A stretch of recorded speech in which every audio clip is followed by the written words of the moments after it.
The Corvette and the Mustang both play an important role in American automobilia.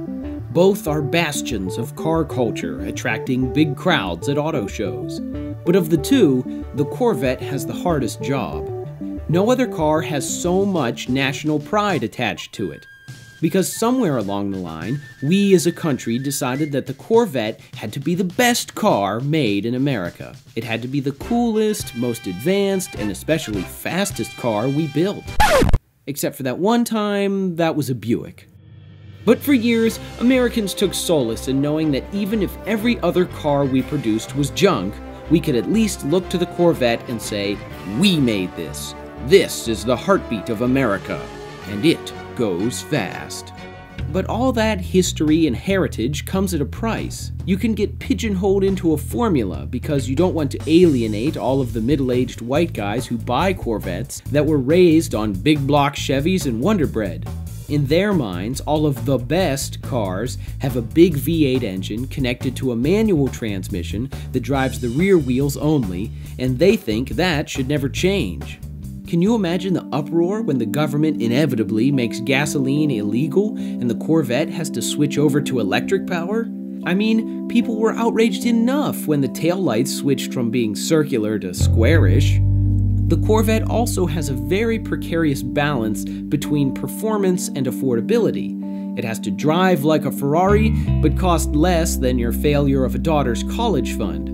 Which explains why its main clientele are 50-something guys who like to watch college football and read books about war.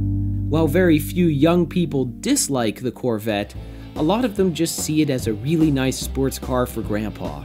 The Mustang, on the other hand, doesn't suffer the same constraints.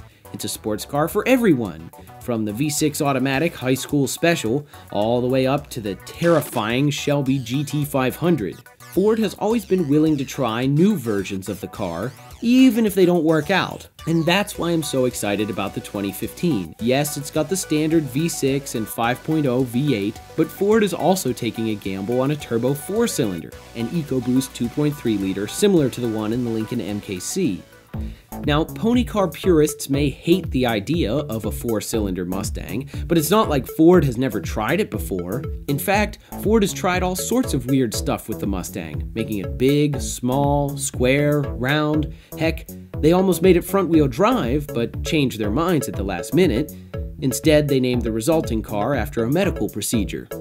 The Mustang has filled a lot of different roles, from American muscle to luxury coupe to sport compact to even halo car.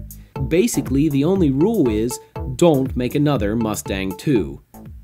I know the Mustang and the Corvette are not direct competitors, and I fully acknowledge the Vette's superior performance, but the car's personality just doesn't capture my imagination. It continues to sail on the straight and narrow path to greatness, but you know that each new Corvette is just going to be a slightly faster, slightly more expensive version of the old one, and that car magazines will still find a way to complain about the interior not matching the quality of a $300,000 Italian supercar.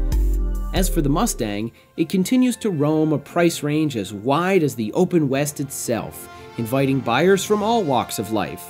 50 years from now, Lee Iacocca will look down from the great car cruise in the sky and smile at the sight of all those cold fusion lithium-ion powered hovercar Mustangs still running wild and free like the horses they were named for.